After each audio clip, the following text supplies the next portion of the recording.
یا ایھا الذین آمنوا، اے ایمان والو، لا تسألوا عن اشیاء، مت پوچھئے چیزوں کے بارے میں. اشیاء غیر منصرف ہے. حکیم صاحب جب پڑھنے آتے تھے تو انہوں نے ایک دن روح المعانی کی عبارت اشیاء ان پڑھا، ان اشیاء، میں نے کہا ان اشیاء، تو کہنے لگے کہ یہ تو شیئن، میں نے کہا شیعان کی جمع ہے اصلا. تو میں نے آیت پڑھی یا ایھا الذین آمنوا لا تسألوا عن اشیاء، اور غیر منصرف کو کہتے اس کو ہے وَحُكْمُهُ أَلَّا كَثْرَةَ عَلَيْهِ وَلَا تَنْوِينًا. تو بہت ساری چیزیں قواعد سے تعلق رکھتی ہے اور بہت ساری چیزیں پھر مزاولت سے تعلق رکھتی ہے، تجربے سے. اے ایمان والو، مت پوچھو ایسی چیزیں، ان تبد لکم، اگر بتا دی جائے، تسؤکم، بری لگے. بھی جگر مولانا صاحب کو اس آیت پر غور کرنا چاہیے. جو لوگوں کو کہتے ہیں کہ وہ اسماعیل علیہ السلام کے بدلے میں جو مینڈا آیا تھا اور اس کا گوشت کس نے کھایا ہے، اور ابراہیم علیہ السلام نے جو ملائک کے لیے بچڑا ذبح کیا تھا وہ گوشت کس نے کھایا ہے. اور ابراہیم علیہ السلام کی بیویاں سارا اور ہاجر اور خیبرہ، وہ جو کھانا پکاتی تھی وہ کون کھاتا تھا؟ 10 خبرہ تاجوڑ گڑی دان. اے ایمان والو، مت پوچھو ایسی چیزیں کہ اگر بتا دی جائے تو تمہیں ناگوار گزرے. وَإِن تَسْأَلُوا عَنْهَا، اور اگر پوچھو اس سے متعلق، حین ينزل القرآن، جبکہ قرآن اتر رہا ہے، تبد لکم، بتا دیا جائے گا. ایسے سوالات مت کرو کہ جب اس کا جواب آ جائے تو تمہیں تکلیف پہنچے. ایک شخص نے پوچھا تھا میرے والد کون ہے، آپ نے بتا دیا. دوسرے نے بطور امتحان کے کہا، آپ نے ایک شخص کا نام بتایا کہ فلاں شخص کا جو چرواہا ہے تو اس سے پیدا ہے. وہ بڑا حیران ہو گیا اور لوگ بھی سارے گھبرا گئے. وہ گھر گیا، اپنی ماں کو کہا، ماں نے اس کو کہا تجھ پہ لعنت ہو، تو نے بڑی مجلس میں ماں کو رسوا کیا. پیغمبر جھوٹ نہیں بولتے، صحیح بول رہے ہیں. تو ایسے سوالات کا کیا فائدہ ہے؟ بعض نااہل قسم کے لڑکے اپنی نئی بیویوں سے پوچھتے ہیں مختلف باتیں. بعض جوابات ایسے آتے ہیں. یہاں ایک لڑکا بیٹھتا تھا، قرآن شریف پڑھتا تھا، پڑھتے پڑھتے پھر قرآن مجید ایسے ہی رکھ لیتا تھا اور مسجد میں گر پڑتا تھا، چیختا تھا، روتا جیسے جن چڑھ گئے. میں بڑا پریشان ہوا کہ یہ کیا چکر ہو گیا اس کے ساتھ. میں نے اس کے گھر سے پتہ کیا تو اس کی بیوی نے کہا الٹے سیدھے سوالات کرتا تھا، میں نے بھی اسی حساب سے جواب دے دی تاکہ میری جان چھوٹے. لا تسألوا عن اشیاء، ایسی چیزیں کیوں پوچھتے ہیں کہ تمہارے اخلاق کے خلاف ہے، تمہارا مذہب اجازت نہیں دیتا، غلط باتیں کیوں کرتے ہیں؟ اس کا عنوان ہے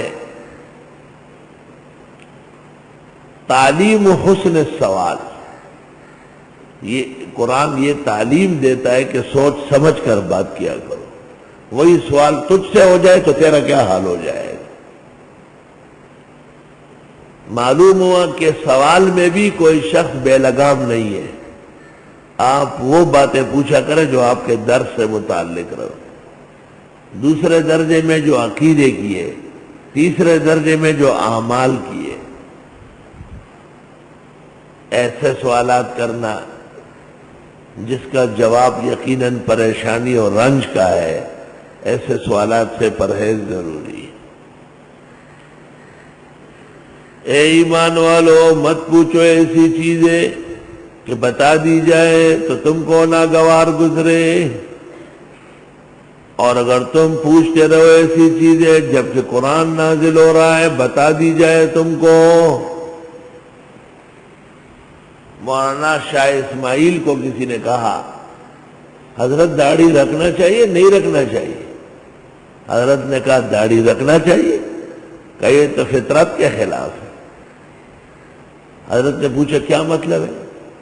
کہا جب آدمی ماں کے پیٹ سے پیدا ہوتا ہے تو اس کی تو داڑھی نہیں ہوتی۔ تو حضرت نے فرمایا پھر یہ 32 دانت بھی نکالنے پڑیں گے، ماں کے پیٹ سے جب پیدا ہوئے تو آپ کے منہ میں دانت بھی نہیں تھے۔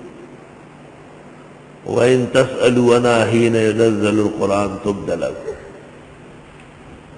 حکیم الامت مولانا اشرف علی صاحب کی خدمت میں ایک شخص آتا تھا اور دعا کرتا تھا کہ حضرت دعا فرمائے اللہ بیٹا دے۔ حضرت دعا کر لیتے تھے۔ کسی دن خیال آیا کہ شادی ہے تو اس نے کہا شادی ہوتی پھر آپ سے دعا کرانے کی کیا ضرورت ہے؟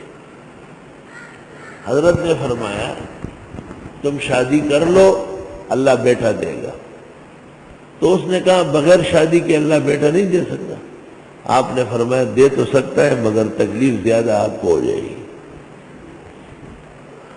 وَإِن تَسْأَلُوا عَنْهَا حِينَ يُنَزَّلُ الْقُرْآنُ تُبْدَ لَكُمْ۔ ایک شخص نے مولانا اشرف علی صاحب سے کہا کہ ہمارے چھوٹے بچے جب ہمارے پاس ہوتے تو نہیں روتے، جب آپ کے پاس یا کسی مولوی کے پاس آتے تو بہت روتے۔